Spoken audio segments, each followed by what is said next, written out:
I've never quite believed in free will. This can make you decidedly unpopular in a room full of philosophy majors, fans of the Canadian rock trio Rush, or anyone with a vested interest in the idea that the choices we make are ours and ours alone, divorced from unseen decades of socioeconomic context, factors of the nature versus nurture variety, the sheer complexity of the human experience, or the potential for any butterfly effect mumbo jumbo. When dealing with characters in the realm of fiction, however, we generally take for granted that heroes, villains, and the morally gray have at least some power to live freely. They choose the course of action that aligns with their beliefs and act on it.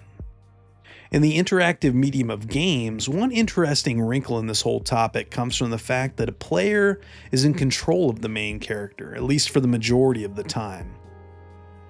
But does the player truly possess free will here if a game designer carefully and intentionally devised the conditions that led them to play a given scenario the way they did?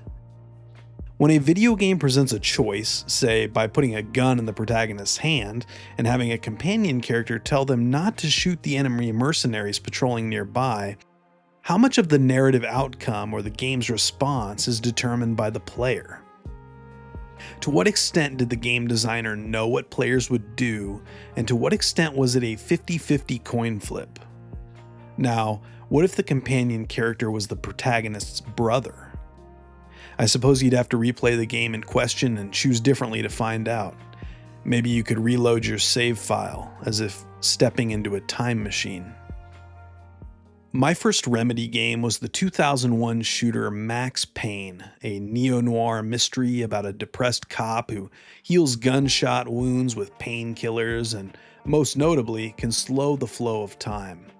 Remedy, of course, cribbed this bullet time effect from Hong Kong cinema and directors like John Woo and the Wachowskis. Films like Mission Impossible 2 and The Matrix had made the device mainstream in Western action movies, but Max Payne was among the first to let you manipulate time this way in a video game. I certainly remember the stopwatches in Super Mario Bros. 2 on the NES, but that's a whole nother essay. In two of Remedy's other most beloved games, Control and Alan Wake 2, various characters employ supernatural abilities to bend and shape reality and otherwise overcome obstacles through sheer force of will. But it was in a 2016 Microsoft exclusive that Remedy returned to slowing time as a fun game design gimmick with near limitless possibilities. Quantum Break conceives of time itself as one big, fragile egg. And when it breaks, it's up to the player in the role of Jack Joyce, wanderlust, activist, everyman, to make an omelet out of the whole thing. Jack has an estranged brother named William, whom he loves but hasn't seen in years. They see the world quite differently, and they've got a mutual friend from the old days, Paul Serene, who represents yet another worldview, another conception of masculinity, and another attitude toward time travel and the end of the world. So what is time travel, really? Why do we keep coming back to it in everything from Back to the Future and the Terminator to Looper and Twin Peaks? I doubt it's because we like overly complicated plotting or the thought of killing baby Hitler. At its heart, I think that the most rational minds still love a good ghost story, and we all have regrets, painful memories, things we've said we wish we could take back. Even in stories like Quantum Break and Looper, where time travel is taken seriously as part of a concrete, believable reality, we recognize its potency as a lens through which to reflect on time, memory, our ghosts. People grow and change, friendships fall apart, and one day you wake up and learn that an old friend or a loved one you haven't spoken to in a while is suddenly gone forever. All those unspoken conversations haunt us. Maybe we don't have time machines or wormholes, but we experience time travel of a sort. That surreal yet familiar sense of visiting someplace from our past and realizing, it doesn't seem so very long ago I was here in this lecture hall, or in that house where my childhood friend once lived, or that now demolished building that was once a library, or a movie theater where I saw Star Wars with my father, or the abandoned, rotting mall where I met my first real partner in adulthood. I used to enter short story contests as a young writer, which inevitably led me to reading all sorts of advice on how to win such a contest. And one piece of advice from back then has always stuck with me, even if it is a little obvious. Your story ought to feature a relationship. Consider Steven Spielberg's first film, the made-for-TV masterpiece Duel. In the original televised version, man did not call his wife from a payphone and have a lengthy, character-enriching, conflict-driven chat with her. There was no backstory about the protagonist's messy marriage at all. It was a movie about a guy in a truck and the truck trying to kill him. But, faced with extending the length of the picture for theatrical release, that was the natural route to take, and the movie's better for it. Whenever I bring up Quantum Break and why it speaks to me, its central relationship between the brothers is the thing that makes the game. There's no real story without that machinery. Time is breaking down. The end is coming. This bit of dialogue, delivered by Beth Wilder in the ambitious, perhaps ahead of their time live-action segments, more or less sums up the plot of the game. The clock is ticking on reality as we know it, and you can kiss goodbye to most of the human race. The ultra-wealthy are still digging their bunkers and building their life rafts, naturally. The game does a great job of showing how the 1% have a different relationship to the end of the world than the rest of us. To them, it's just another business opportunity. Here's to all of us making it into the program, some rich nobody says as you infiltrate a gala event thrown by Monarch Solutions, the shadowy corporation prepping for the end of time. Like Control, Quantum Break is a third-person shooter with, essentially, superpowers. But a lot of its appeal and replayability comes in the form of branching narrative. Junction points, where the player makes a choice that has an impact on both the in-engine game world and the live-action episodes, which you can watch like the first season of a television show alongside your first playthrough.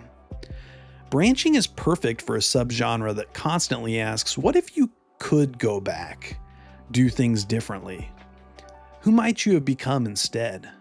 Whose lives could you have saved if you had a time machine or time-bending abilities?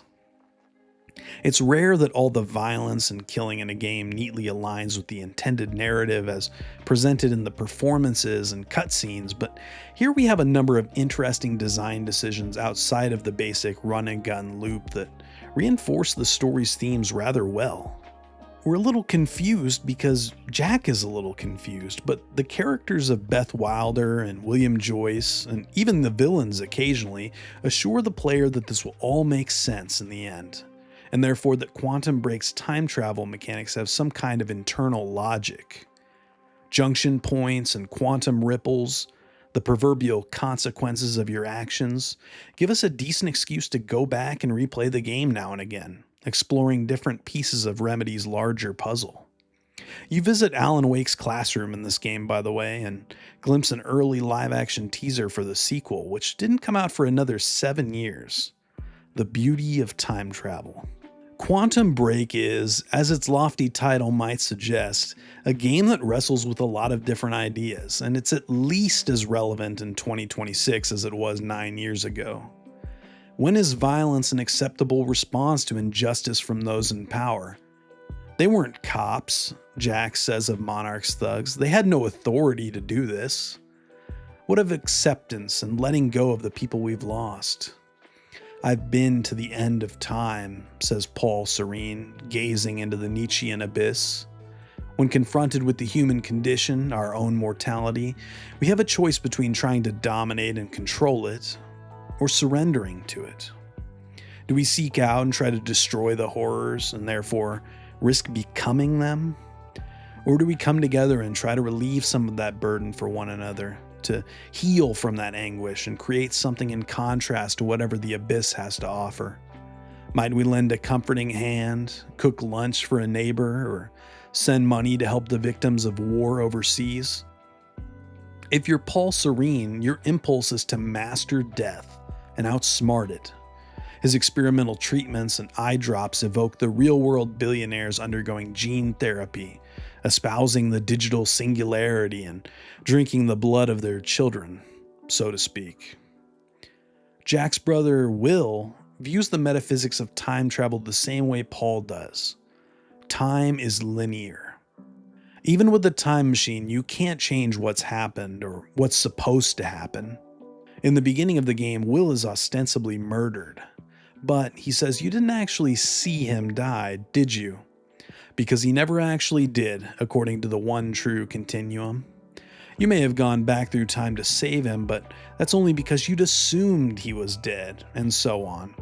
Ironically, Will himself set all this in motion years ago by activating his earliest time machine prototype, and he's been obsessed with preventing the worst of the fallout ever since.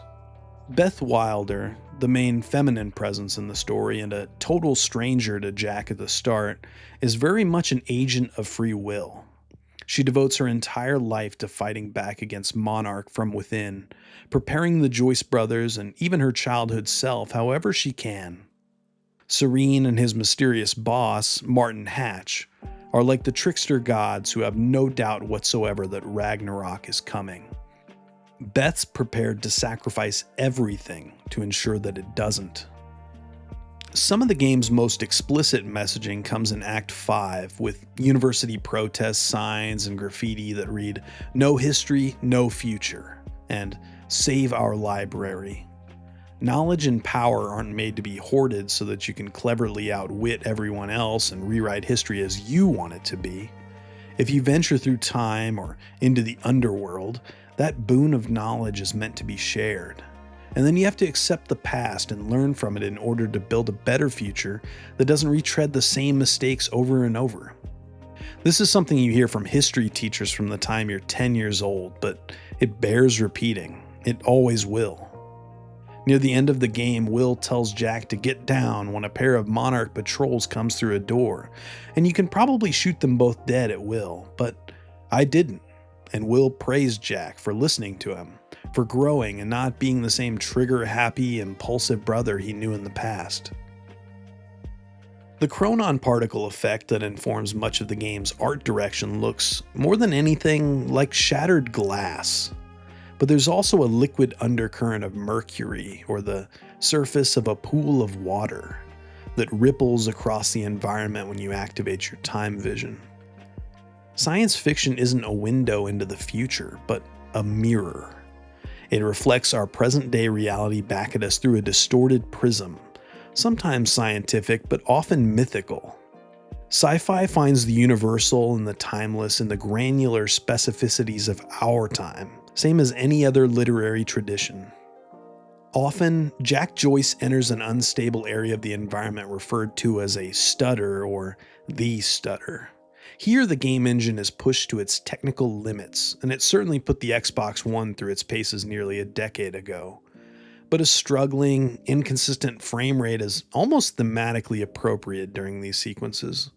There are bits of the moment-to-moment action where using your time stop and time rush abilities allows you to slip through time, invincible as everyone and everything around you goes cold, silent, motionless. For much of our lives, we're asleep, sometimes literally, and at times spiritually dead. Then your spirit awakens when the unexpected or profound happens and breaks the spell. A collectible document in the game, an unsigned letter penned by Monarch's head honcho, Martin Hatch, describes time as a frozen ocean. He likens stutters, fractures, and people with time powers, or chronon syndrome, to holes in the ice, or hatches if you prefer.